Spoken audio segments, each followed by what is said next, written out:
আচ্ছা, টপিক হচ্ছে অঙ্ক এবং সংখ্যা। খুবই ছোট একটা টপিক, অঙ্ক এবং সংখ্যা। আমরা হচ্ছে পরীক্ষায় যে টপিকগুলো সিলেক্ট করেছি এখান থেকে যদিও মার্ক হচ্ছে 2। অঙ্ক কি? অঙ্ক এমন একটি মৌলিক চিহ্ন, এটা একটা মৌলিক চিহ্ন যেগুলো দিয়ে সংখ্যা তৈরি হয়। অর্থাৎ অঙ্ক দ্বারা কি তৈরি হয়? সংখ্যা তৈরি হয়। অঙ্ক দিয়ে সংখ্যা তৈরি হয়। তার মানে সংখ্যার মধ্যে অবশ্যই কি থাকতে হবে? অঙ্ক থাকতে হবে। দশমিক সংখ্যা পদ্ধতি, আমরা সংখ্যা পদ্ধতি সম্পর্কে একটু পরে জানবো এই লেকচারে। দশমিক সংখ্যা পদ্ধতিতে মোট 10টি অঙ্ক আছে। 0, 1, 2, 3, 4, 5, 6, 7, 8, 9, অর্থাৎ 10টি অঙ্ক আছে। এই হচ্ছে 10টা অঙ্ক আছে। এটা হচ্ছে কোন পদ্ধতিতে? দশমিক পদ্ধতি, যেটা ইংরেজিতে ডেসিমাল ফর্ম, অর্থাৎ ডেসিমাল নাম্বার সিস্টেম।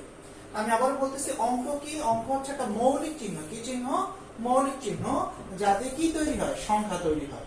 অর্থাৎ অঙ্ক হচ্ছে একটা মৌলিক চিহ্ন, আর মৌলিক চিহ্ন দিয়ে কি তৈরি হয়? সংখ্যা তৈরি হয়। আমরা যে নাম্বার সিস্টেম ব্যবহার করি সেটার নাম হচ্ছে দশমিক সংখ্যা পদ্ধতি। যাতে অঙ্ক আছে কয়টা? 10টা। সেই 10টাকে 0, 1, 2, 3, 4, 5, 6, 7, 8, 9। এবার আমরা এখানে দেখো আবার এই এক বা একাধিক, অর্থাৎ এখান থেকে অঙ্ককে একত্রে সংখ্যা বলে। যেমন 8 আর 9, অর্থাৎ 89। এটা একটা সংখ্যা। এখানে অঙ্ক কয়টা? 2টা। 5, 5, এটা একটা সংখ্যা। অঙ্ক কয়টা? 2টা। অর্থাৎ উদাহরণ হচ্ছে 57 তৈরি হয়েছে 5 এবং 7 এই 2টা অঙ্ক দিয়ে। অর্থাৎ 5 এবং 7 এই 2টা অঙ্ক দিয়ে। এই অঙ্ককে আবার 2 ভাগে ভাগ করছে। একটা হচ্ছে সার্থক অঙ্ক। কি অঙ্ক? সার্থক অঙ্ক 9টি, সহকারী অঙ্ক 1টি। টোটাল 9 এবং 1 মিলে কত? 10টি। টোটাল 10টি। এখন সার্থক অঙ্ক আছে 1 থেকে 9 পর্যন্ত, আর সহকারী আমরা শূন্যের মধ্যে পড়েছিলাম, শূন্যটি সাহায্যকারী, তার মানে হচ্ছে 0। নোট মনে রাখতে হবে, আমাদের প্রত্যেকটা অঙ্ককে সংখ্যা বলা হয়। প্রত্যেকটা অঙ্ককে কি বলা হয়? সংখ্যা। তার মানে এই 0 থেকে 9 পর্যন্ত একটা, মানে প্রত্যেকটা অঙ্ক আবার প্রত্যেকটা সংখ্যা, অর্থাৎ প্রত্যেকটা অঙ্ককে সংখ্যা বলা হয়। 0 থেকে 9 পর্যন্ত 10টি অঙ্ককে সংখ্যা বলা হয়। এখানে 732 আছে। এখানে সংখ্যা কয়টা? একটা। অঙ্ক কয়টা? 3টা। আবার এই যে এই প্রত্যেকটা অঙ্ককে একটু কি বলা হয়? সংখ্যা বলা হয়। প্রত্যেকটা 0 থেকে 9 পর্যন্ত একটা অঙ্ক, আবার কি? সংখ্যাও। এখানে সংখ্যা পদ্ধতি নিয়ে আমরা আলোচনা করব। সংখ্যা পদ্ধতি কি? সংখ্যা পদ্ধতি আমরা 4 ধরনের সংখ্যা পদ্ধতি দেখব। 4 ধরনের। আমরা একটু আগে যে আলোচনা করলাম 0 থেকে 9 পর্যন্ত, সেটা হচ্ছে ডেসিমেল বা দশমিক পদ্ধতি। কি পদ্ধতি? দশমিক পদ্ধতি, যার ভিত্তি, যেখানে অঙ্ক আছে কয়টা? 10টি অঙ্ক আছে। কয়টি অঙ্ক আছে? 10টি। 0 থেকে 9 পর্যন্ত। এইটা শুধু আমরা জানি, কারণ আমরা যে নাম্বার সিস্টেম ব্যবহার করি, গণিত বইতে বিভিন্ন করি, সেখানে হচ্ছে দশমিক পদ্ধতি, যেখানে অঙ্ক আছে কয়টি? 10টি। সেটা হচ্ছে 0 থেকে 9। তারপর হচ্ছে বাংলায় দ্বিমিত্রিক, যেটাকে আমরা বাইনারি নাম্বার সিস্টেম বলি, যেটা কম্পিউটার ব্যবহার করে। দ্বিমিত্রিক, দ্বি মানে 2, মিত্রিক। দেখো 10 মিক মানে 10টা। আবার দ্বি মানে 2 মিক। অষ্ট মানে 8, অষ্ট মানে কি? 8 মিক। ষোড় মানে 16টা। ষোড়শী মিক। শেষে কি আছে? মিক থাকবে। শেষে কি থাকবে? মিক থাকবে। দশমিক, দ্বিমিক, অষ্টমিক, ষোড়শীমিক ইত্যাদি। এবং সেটাকে বলে ডেসিমেল, বাইনারি, অক্টাল এবং হেক্সাডেসিমেল। হেক্সা মানে 16। অর্থাৎ নাম্বার সিস্টেম 4টা।